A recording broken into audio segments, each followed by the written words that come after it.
Hello guys, என் பேர் Loki. Welcome back. இன்றைக்கி நம்ம பார்க்க போகிறது ஸ்வாட் மாஸ்டர்ஸ் யங்கஸ்ட் சன். இதோட எபிசோடு 9க்கு ரெடியா? நீங்கள் ஒரு வேளை எபிசோடு 8 மிஸ் பண்ணியிருந்தா ஃபீல் பண்ண வேணாம். கீழே லிங்க் கொடுத்துருக்கேன், அதை யூஸ் பண்ணிக்கோங்க. வீடியோ ஸ்டார்ட் ஆகிறதுக்கு முன்னாடி அந்த லைக் பட்டனை ஒரு தட்டிட்டு நம்ம சேனலுக்கு சப்ஸ்கிரைப் பண்ணிக்கோங்க.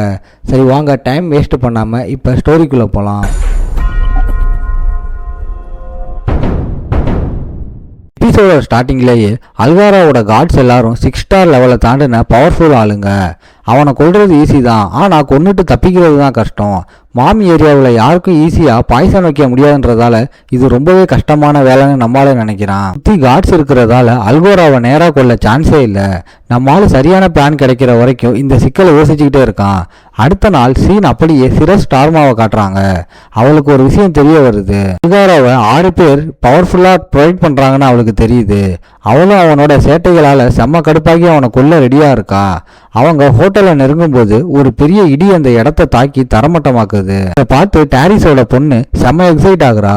நம்ம ஆளோட மாஸ் பிளான் என்னன்னா, நம்ம ஆளு ஒரு மேஜிக் அட்டாக்கை கொண்டு வந்து அதில் ஷேடோ ஃபோர்ஸை ஏற்றி பவரை இன்க்ரீஸ் பண்ணுறான். இது ஒரு பவர்ஃபுல் 6 ஸ்டார் மேஜிக் ஸ்பெல்லை கிரியேட் ஆக்க ஹெல்ப் பண்ணுது. இது அவங்க ஒரு பவர்ஃபுல் மேஜால அட்டாக் பண்ணுறாங்கன்னு நம்ப வைக்கும்.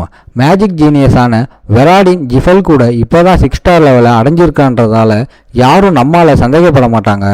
நம்மால இந்த அட்டாக் வெளியிலேருந்து வந்ததா காட்டணும். அதனால தான் நம்மால லைட்னிங் அட்டாக் பண்ண முடிவு பண்ணா. ஷேடோ ஃபோர்ஸ் கண்ட்ரோலில் வச்சு லைட்னிங் பவரை ரிலீஸ் பண்ணுறான். அவங்க அலர்ட் ஆகிறதுக்குள்ள தண்டர் அந்த இடத்த அட்டாக் பண்ணுது. அவங்க உடனடியாக இது ஒரு மேஜோட அட்டாக் தானே நம்புறாங்க. சுச்சுவேஷனை பார்க்குறா. அந்த அயோக்கியம் செத்தாலும் தன்னோட காட்ஸை காப்பாற்ற நினைக்கிறா. ஆனால் அவங்க பக்கத்தில் போக ட்ரை பண்ணும்போது தண்டர் அவங்கள தூக்கி வீசுது. சோர்சரஸ் பேலஸுக்கு எதிராக பழி வாங்குறாங்களோன்னு யோசிக்கிறாங்க. 3வது தண்டர் அந்த இடத்த அட்டாக் பண்ணுது. 4வது அட்டாக் இருக்காதுன்னு சிரஸ் நினைக்கிறா. யாருக்கும் பெரிய இன்ஜுரி வராதுன்னு நம்புறா. ஆனா பேட் லக், இந்த சீன்ல நம்மளுக்கும் செம்ம இன்ஜுரி ஆகிடுது. நம்மாலு உவன் ஸ்பெல்லோட பவரையே தாங்கிக்கிட்டான். காட்ஸ் இன்னும் உயிரோட இருந்தாலும் அல்கோராவை எங்கேயும் காணோம். நம்மாலு டைம் முடியறதுக்குள்ள வேலையை முடிக்க நினைக்கிறான். ஆனா சிரஸ் நம்ம ஆளை பார்த்துட்டு நம்ம ஆளுக்கு ஹெல்ப் பண்ண ட்ரை பண்றா. அவளுக்கு அல்கோராவை கொல்லணும், அவ்வளவுதான். சிரஸ் ஸ்பெல்ஸ் போட்ட சோசரஸை பிடிக்கவும் ஆர்டர் போடுறா. நம்ம ஆளுக்கு செம்ம ஹாப்பி ஆகிருது. நம்ம ஆளு அல்கோராவை கொல்லுற வேலையை செய்ய தேவையில்லை. அவ இங்க அவளோட ஃபுல் படையோட இருக்கிறதால. ஆனா அவன் நம்ம ஆளோட ஐடென்டிட்டியை ரன் ஹேண்டல்னு கண்டுபிடிச்சா சிக்கல் வர சான்ஸ் இருக்கு. காட்ஸ் வந்து அல்கோரா இந்த பயங்கரமான ஸ்பெல்லால செத்துட்டான்னு கன்ஃபார்ம் பண்றாங்க. சிரஸ் டாரிஸோட பொண்ணா மூன்லைட் வெல்லோட கண்ட்ரோலை எடுக்க அங்க இருக்கிறவங்க அதுக்கு எதிர்ப்பு காட்டுறாங்க. பல மேமட்டோட கிரிமினல்ஸ் சேலஞ்சு பண்ண சிரஸ் கெத்த காட்ட அவங்கள ஐஸ் ஸ்வாடால வெட்டி சாக்கிறா. சோர்சரஸ் சீக்ரெட் பேலஸை தாக்க நினைச்சா டேமேஜுக்கு செட்டில் பண்ண பிளான் பண்றா. ஆனா சோர்சரஸோட டார்கெட் கிரிமினல்ஸ்ல ஒருத்தனா இருந்தா அவங்க லைஃபை காலி பண்ணவும் ரெடியா இருக்கா. சிரஸ் இப்போ ஹோட்டல் கண்ட்ரோல் எடுக்கிறா.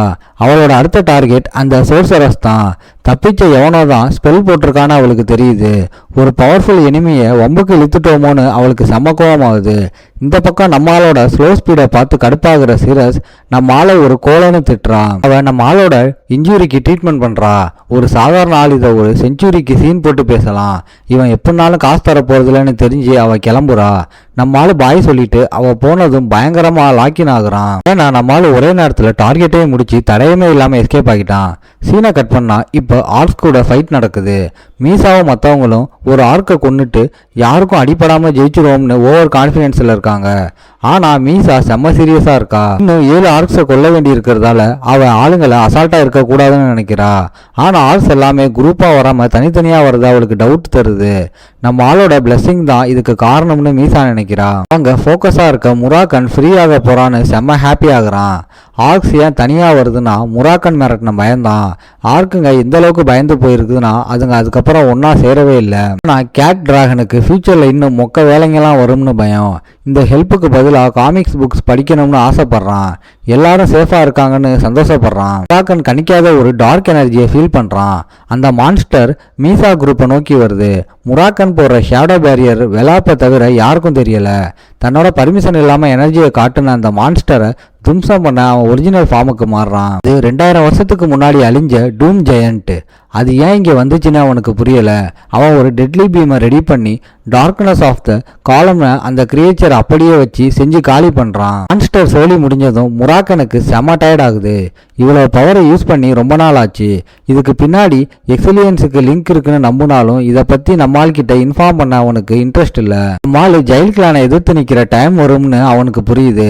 அப்படியே சீனை கட் பண்ணா அந்த டிரான்ஸ்பிகரேட்டர் தான் உருவாக்குன டூம் ஜெயண்ட் ஒரே செகண்டில் அழிஞ்சதை பார்த்து டோட்டலா ஷாக் ஆகி செம்ம கடுப்பாகிறான். ஆனா பிஸ்கோ இதை விட முக்கிய மேட்டரை நினைச்சு கவலைப்படுறான். அந்த ஷேடோ டிராகன் வார்னிங் கொடுக்கற மாதிரி அதை அழிச்சிருக்கு. பிஸ்கோ சீக்கிரம் எக்ஸலியஸை மீட் பண்ண நினைக்கிறான். ஜெட்டு பெருமைப்பட நம்ம ஆளோட மாஸ் என்ட்ரி நடக்குது. மாலுக்கு ஒரு முக்கியமான மிஷனை கொடுத்த ஃபிளாக் பியர்ஸுக்கு இது ஒரு பெரிய ஃபெயிலியர். இன்டர்மீடியட் கிளாஸ் டிஸ்மிஸ் ஆக நம்மால் அவனோட ஃப்ரெண்ட்ஸை போய் பார்க்குறான். அவங்க எல்லாரும் அவங்க மிஷனை சக்ஸஸ்ஃபுல்லாக முடிச்சிட்டாங்கன்னு அவனுக்கு தெரிய வருது. மாலு பியூர் பிளட் ரன் ஹேண்டர் ஆச்சு. நம்ம ஆளுக்கு அதிர்ஷ்டம் அள்ளி வச்சிருக்கேன்னு மற்ற நைட்ஸுக்கு ஒரே பொறாம. ஏன்னா அவங்க ரேங்க்லேயே ஸ்டக் ஆகி கிடக்குறாங்க. நம்ம ஆளு வெறும் 4 ஸ்டார் நைட் தானேன்னு அவங்க கிண்டல் பண்ணாலும் நம்ம ஆளு கெத்துனால அவங்களால ஒன்றும் பண்ண முடியல. நியூவண்ட் ஆனா கிட்ட இருந்து அடுத்த ஆர்டருக்காக அவங்க வெயிட் பண்றாங்க. நம்ம ஆளு நேரம் அவங்க கிட்ட போய் நீங்க பேசின எல்லாத்தையும் நான் கேட்டுட்டேன்னு செமக்கூலா வம்புக்கு இழுக்கிறான். கேசினை பார்த்து கிண்டல் பண்ண அவனும் தன்னோட தப்பை ஒத்துக்கிறான். மற்றவங்களை விட தான் பெரிய ரேங்க்ல இல்லைன்னு நம்மால் கன்ஃபார்ம் பண்றான். வெறும் லக்னால தான் நம்மால் இந்த மிஷனை முடிச்சான்னு அவன் மேல செம்ம கடுப்புல இருக்க கேசின் அவனை பார்த்து நக்கலா சிரிக்கிறான். ஆனால் 5 ஸ்டார் நைட் 4 ஸ்டாரான தன்னோட ரேங்கை விட மேலதான்னு நம்மால் ஓப்பனாக ஒத்துக்கிறான். மாலு கேசினை நேருக்கு நேர் சண்டைக்கு கூப்பிடுறான். அவனோட ஆறாவை ஃபுல்லாக யூஸ் பண்ணிக்கவும் பர்மிஷன் தரான். கேசின் இது ஈஸி வின்னு நினச்சி செம்ம கடுப்போட நம்ம ஆளு மேலே அட்டாக் பண்ண பாயிறான். ஆனால் நம்ம ஆளு ஆல்ரெடி ஸ்ட்ராங்கான ஆளுங்களை ஃபேஸ் பண்ணவன். இவன் ஒரு மேட்ரே இல்லைன்னு நினைக்கிறான். கேசின் கெத்தா ஃபைட்டை முடிக்க பார்க்குறான். நம்மால் அட்டாக்கை பிளாக் பண்ணி அவனோட ஸ்குவாடு வர ரூட்டை கேட்ச் பண்ணுறான். ஸ்குவாடோட எல்லா மூவ்ஸையும் நம்மால் ரொம்ப நுணுக்கமாக கவனிக்கிறான். ஆப்பனண்ட் கோவத்தில் வெறி பிடிச்சி ஆடுறதால அவனோட நாலேஜே வேலை செய்யலை.